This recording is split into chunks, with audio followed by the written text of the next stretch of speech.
இந்த சரீரத்தை மறைப்பதற்கு இந்த ட்ரெஸ்ஸு போடுறோம். கரெக்டு தானே? சாப்பாடு இந்த சரீரத்திற்கு தான். பணம் சேர்த்து வைப்பதெல்லாம் இந்த சரீரம் மாம்சத்துக்கு தான்.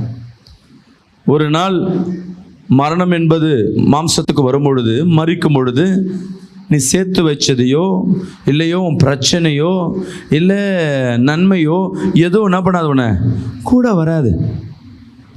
ஏன்னா இந்த மாம்சத்துக்காய் வாழும்போது மாம்சத்தோடு அழிஞ்சு போயிடும். அதனால தான் கிறிஸ்துவ ஜனங்களுக்கு சொல்றாரு, என் தேவனாகிய கர்த்தர், நீ மாம்சத்திற்காய் ஓடாத, உள்ள இருக்க ஆவிக்காய் ஓட ஆரம்பி. ஹல்லேலூயா. விசுவாசிக்கிறாமேன்னு சொல்லுவேமே. மாம்சத்திற்காய் ஓடுனா இன்னைக்கு பிரச்சனைக்காய் தான் ஓடுவேன். ஆவிக்காய் ஓடுகிறோம் மட்டும்தான் எதிர்காலத்துக்காய் ஓட ஆரம்பிப்போம். விசுவாசிக்கிறாமேன்னு சொல்லுவேன்.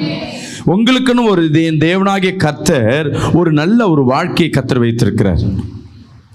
பரலோக ராஜ்யத்தில் உங்களுக்காய் ஒரு இடத்தை வைத்திருக்கிறார். அந்த இடத்துல உங்களை எல்லாம் வர வச்சு அங்கே இந்த